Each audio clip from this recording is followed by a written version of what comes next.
चलिए आज हम समझते हैं कोण एवं समांतर रेखाएं, जिसे अंग्रेजी में कोण को एंगल और समांतर रेखाएं को पैरेलल लाइंस कहते हैं। चलिए समझते हैं कोण एंगल। जब दो रेखाएं या रेखाखंड या दो किरणें एक बिंदु पर मिलती है तो उन बिंदु पर रेखाओं के बीच झुकाव होता है जिससे कोण का निर्माण होता है। जैसे समझते हैं,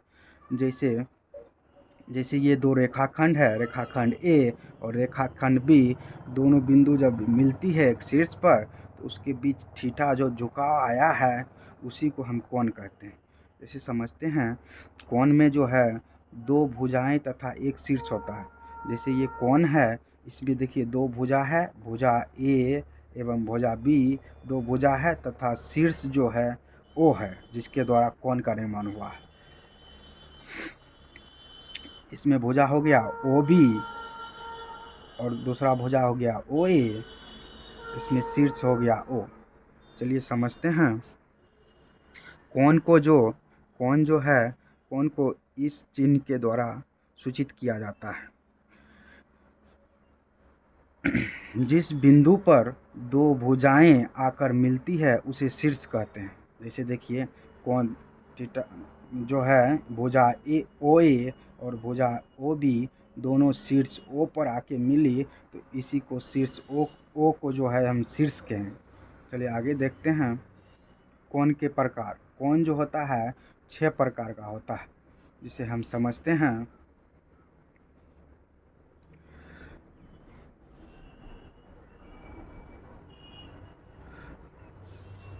देखिए, पहला है न्यून कोण, जिसे अंग्रेजी में एक्यूट एंगल कहते हैं।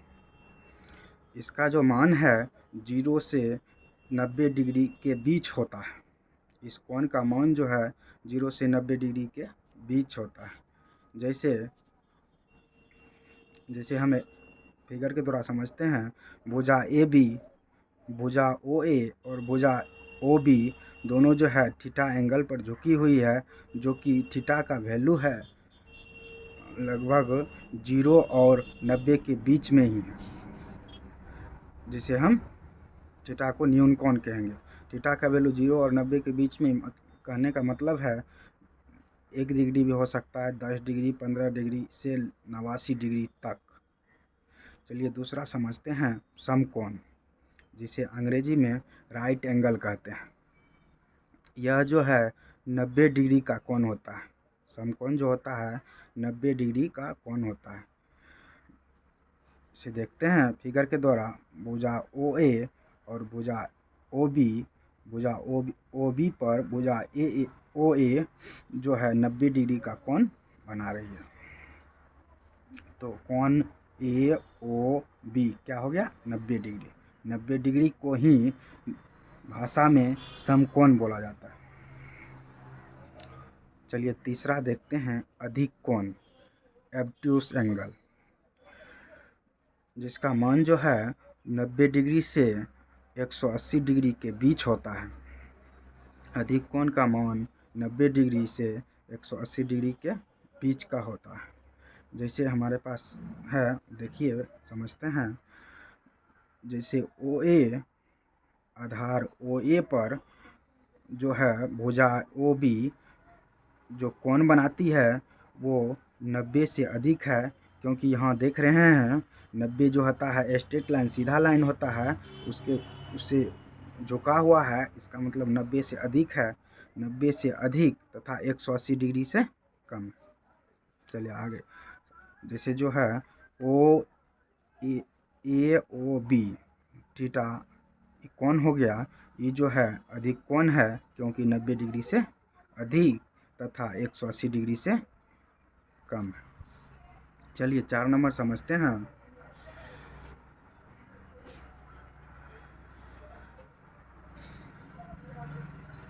4 नंबर का क्वेश्चन हम समझते हैं।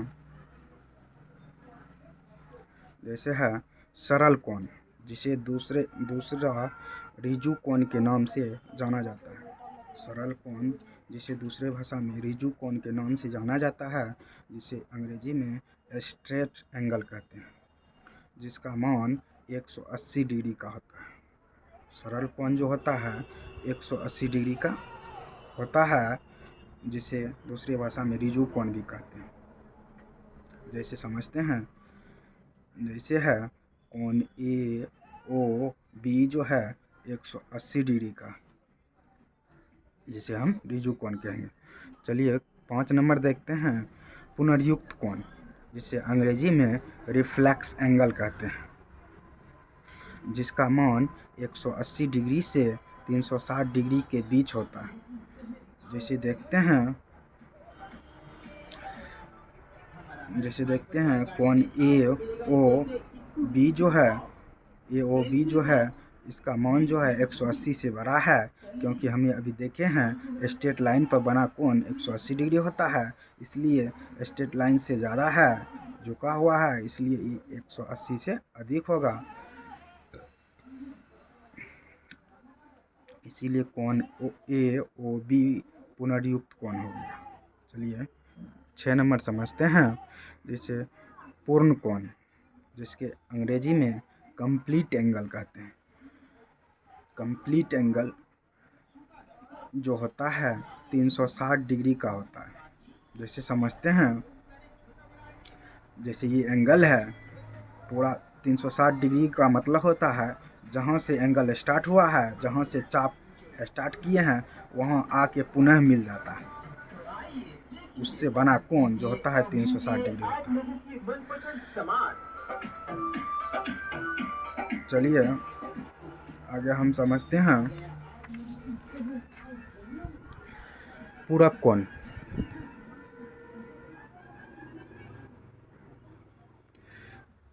जैसे हम समझते हैं पूरक कोण। पूरक कोण को अंग्रेजी में जो है कम्प्लीमेंट्री एंगल कहते हैं, जो दो कोणों का योग 180 डिग्री हो। जब दो कोणों का योग 180 डिग्री होगा तो एक कोण दूसरे कोण का पूरक होगा। इसे दूसरे नाम से जैसे अनुपूरक कोण या कोटि पूरक कोण या लंब पूरक कोण भी कहते हैं। जैसे देखते हैं, जैसे थीटा का पूरक कोण निकालेंगे तो 90 डिग्री में से थीटा को घटाएंगे, क्योंकि दोनों कोणों का योग जब 90 डिग्री होता है तो वही पूरक कोण होता है। इसलिए एक कोण अगर निकालना रहेगा तो दूसरे में से दूसरे कोण को घटाएंगे। इसीलिए थीटा का पूरक कोण जो होता है 190 में से थीटा डिग्री घटेगा, जो वैल्यू आएगा वह थीटा का पूरक कोण होगा। जैसे समझते हैं एग्जाम्पल के द्वारा, जैसे हमारे पास है एग्जाम्पल 60 डिग्री का पूरक कोण। जैसे 60 डिग्री का पूरक कोण कह रहा है 90 में से 60 घटा दिए, क्या आ गया 30 डिग्री। 60 डिग्री का पूरक कोण 30 डिग्री हो गया। चलिए आगे समझते हैं समपूरक कोण, सप्लीमेंट्री एंगल, जिसे अंग्रेजी में सप्लीमेंट्री एंगल कहते हैं। जब दो कोणों का योग 180 डिग्री हो तो एक कोण दूसरे कोण का समपूरक कहलाता है। जब दो कोणों का योग 180 डिग्री होगा तो एक कोण दूसरे कोण का समपूरक कहलाएगा। इसे दूसरे भाषा में दूसरे नाम से रिजु पूरक कोण या सरल पूरक कोण भी कहते हैं। जैसे देखते हैं अल्फ़ा, अगर मान लीजिए अल्फ़ा कोई एंगल है जिसका पूरक कोण निकालना है तो 180 डिग्री में से अल्फ़ा घटा देंगे, अल्फ़ा जितना एंगल रहेगा तो पूरा समपूरक कोण आ जाएगा। चलिए एग्जांपल के थ्रू समझते हैं। जैसे 40 डिग्री का समपूरक कोण, तो 180 डिग्री में से 40 डिग्री घटा दिए, कितना आया 140 डिग्री। 140 डिग्री जो है वो 40 डिग्री का समपूरक कोण है।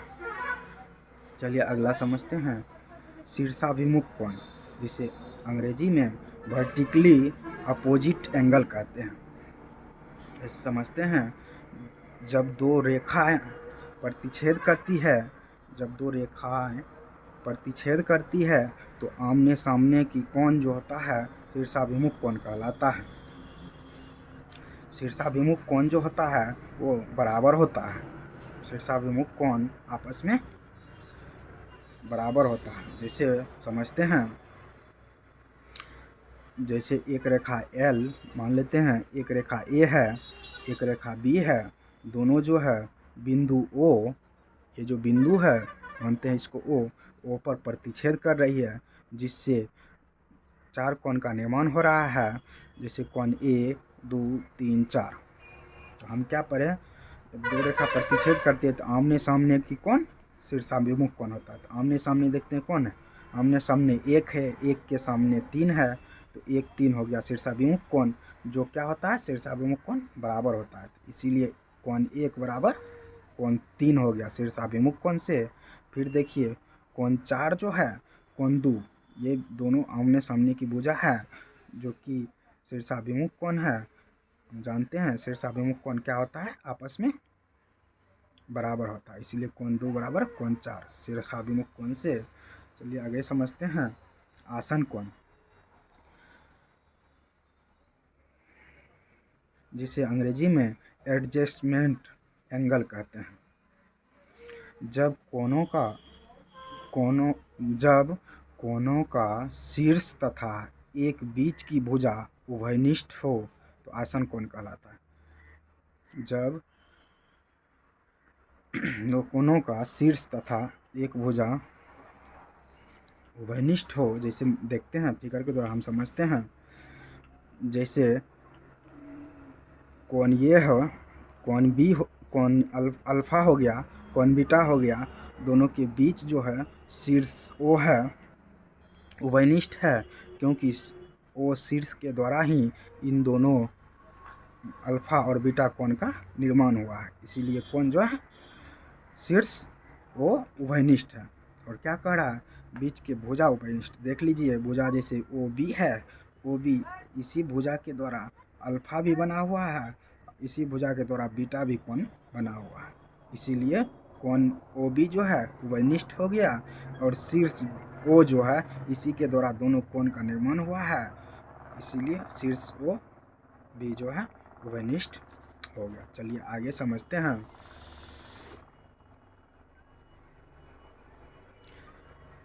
रेखिक युग्म कोण, जिसे अंग्रेजी में रेखिक युग्म कोण, जिसे अंग्रेजी में लीनियर पेयर एंगल कहते हैं। जब दो आसन कोण का योग 180 डिग्री हो तो वह रेखीय युग्म कोण कहलाता है। जब दो आसन कोण का योग 180 डिग्री हो तो उसे रेखीय युग्म कोण कहते हैं। जैसे समझते हैं, जैसे आसन कोण हो गया हमारे पास AOB, जिसे हम अल्फा माने हैं, और दूसरा आसन कोण हो गया COB, जिसे हम बीटा माने हैं। दोनों का योग जो है 180 डिग्री होता है, क्योंकि ये दोनों कोण का निर्माण एक सरल रेखा पर हुआ है, इसलिए इसका मान 180 डिग्री होगा। और दोनों जो है आसन कोण है, क्योंकि इस दोनों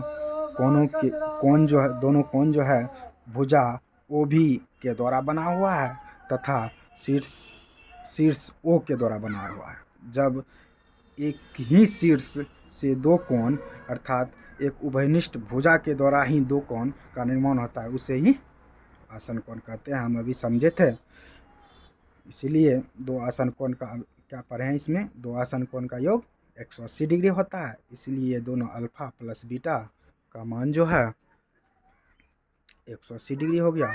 चलिए पढ़ते हैं प्रतिच्छेदी रेखा, जिसे इंटरसेक्टिंग लाइन कहते हैं। जब दो रेखा केवल एक बिंदु से गुजरती है तो वह प्रतिच्छेदी रेखा कहते हैं। जैसे हम समझते हैं, जैसे रेखा L हो गया और रेखा M हो गया, दोनों बिंदु जो है एक ही बिंदु O से गुजर रही है, इसीलिए ये दोनों जो है प्रतिच्छेदी रेखा है। L और M प्रतिच्छेदी रेखा है जो बिंदु O से गुजर रही है। चलिए आगे पढ़ते हैं समांतर रेखा। एक बात और समझते हैं, जैसे प्रतिच्छेदी रेखा रहेगा, जो प्रतिच्छेदी रेखा रहेगा वो कभी भी समांतर रेखाएं नहीं हो सकती हैं। और आगे पढ़ते हैं जैसे समांतर रेखाएं,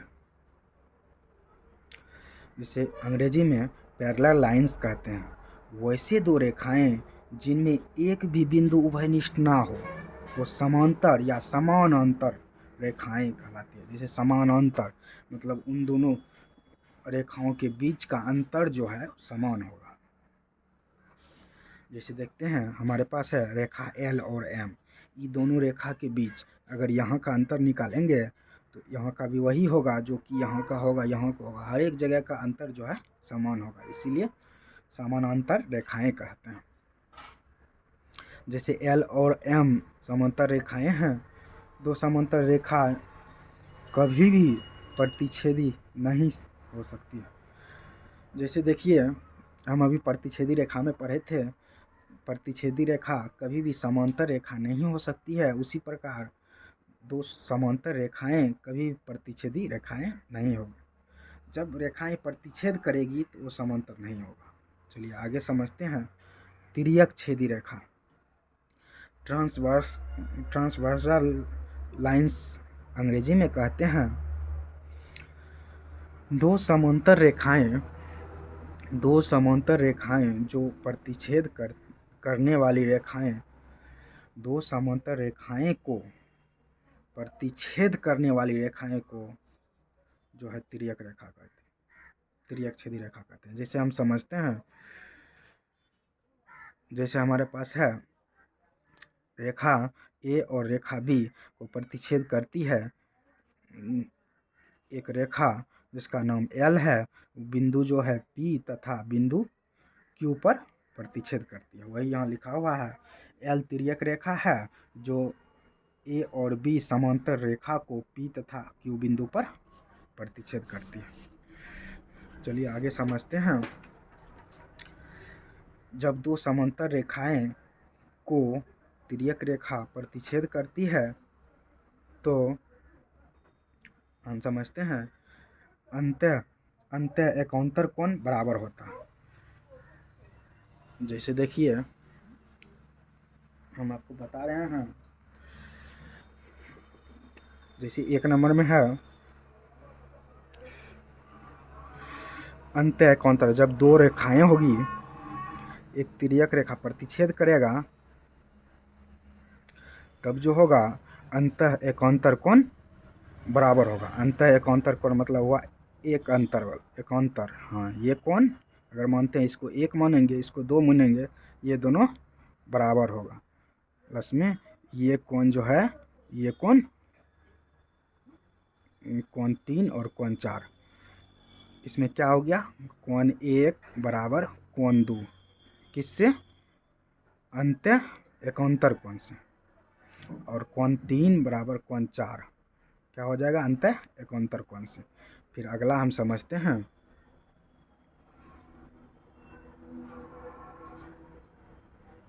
जैसे 2 नंबर में है बाह्य एकांतर कोण, जैसे और वही फिगर बनाते हैं हम। जैसे ये हो गया, ये दोनों तो क्या हो गया?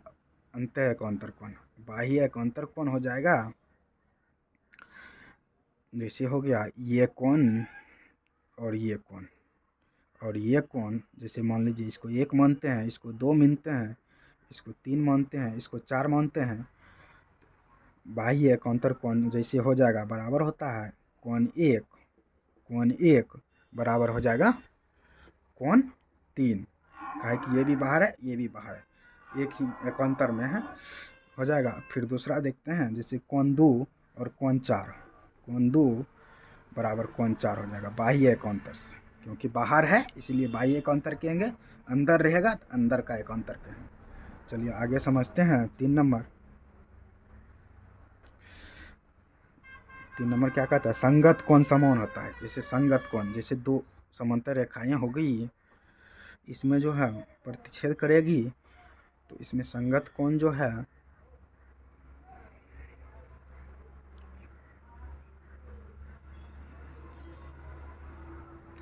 जैसे संगत कोण हो गया, एक कोण पहले दर्शाते हैं 1 2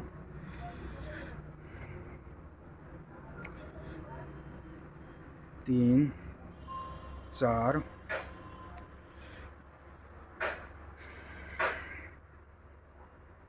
जैसे 1 2 इसको 3 मानते हैं, इसको 4 मानते हैं, इसको 5 मानते हैं, इसको 6 मानते हैं, इसको 7 मानते हैं, इसको 8 मानते हैं। जैसे क्या कह रहा है, संगत कोण बराबर होता है।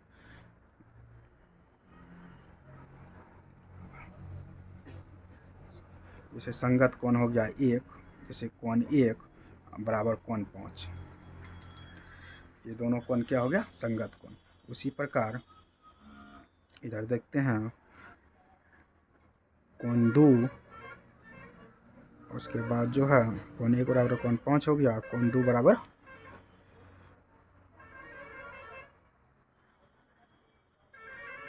कोण 2 बराबर कोण 6, ये भी संगत कोण हो गया। उसके बाद देखते हैं जैसे कोण 3 बराबर कोण 8, और जो है कोण 4 बराबर कोण 7, ये भी संगत कोण हो गया। जैसे आगे देखते हैं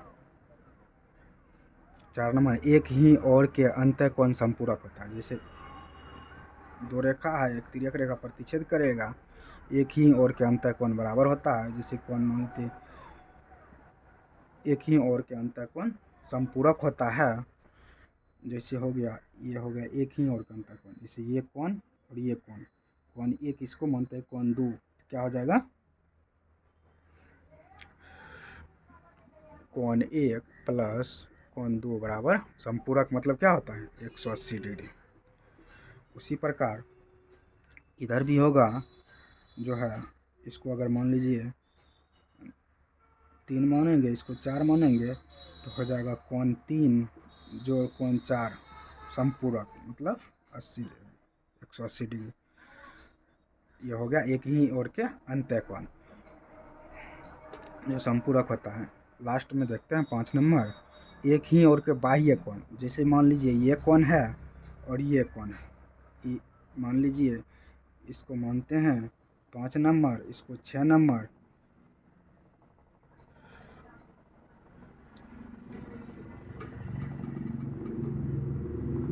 जैसे इसको 5 नंबर 6 नंबर मानते हैं, तो हो गया कोण 5 प्लस कोण 6 बराबर 180 डिग्री, क्योंकि एक ही ओर के बाह्य कोण संपूरक होता है। उसी प्रकार इधर देखते हैं 7, इसको अगर 8 मानेंगे, तो इसमें भी हो जाएगा कोण 7 प्लस कोण 8, एक ही ओर के बाह्य कोण संपूरक होता है। उसी प्रकार हम समझते हैं, इसमें देखिए एक फिगर के द्वारा हम समझते हैं। जैसे दिया हुआ है ए और बी, दो समांतर रेखाएं ए और बी, जिसमें एक तिर्यक रेखा प्रतिच्छेद कर रही है बिंदु पी और क्यू पर। तो इसमें जो है एकांतर कोण जैसे हो गया, अंतः एकांतर कोण बराबर होता है। जिसमें देखिए अभी बताए थे, अंतः एकांतर कोण क्या हो जाएगा, कोण 3 और कोण 6। अंतः एकांतर कोण हो जाएगा कोण 3 और कोण 6, और हो जाएगा फिर कोण 4 और कोण 5। फिर उसी तरह अगर दूसरा कहता है बाह्य एकांतर, बाह्य एकांतर क्या हो गया, कोण 1 और कोण 8। इसमें बाह्य एकांतर हो गया कोण 2 और कोण 7, 2 और 7। चलिए संगत कोण हो गया, देखिए अभी बताए थे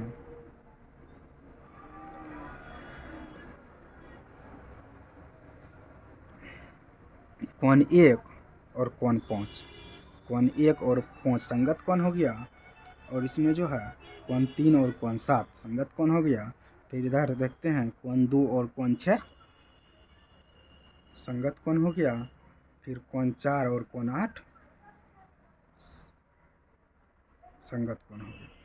फिर देखते हैं एक ही ओर के अंतः कोण, जैसे ही हो गया कोण 3 और कोण 5, एक ही ओर है, इसीलिए एक ही ओर के अंतः कोण, एक ही ओर के अंतः कोण क्योंकि ई रेखा के एक साइड ही दोनों कोण है, इसलिए एक ही ओर के अंतर कोण होता है जो होता है संपूरक होता है। ये दोनों का योग कितना हो गया, कोण 3 प्लस कोण 5 180 डिग्री।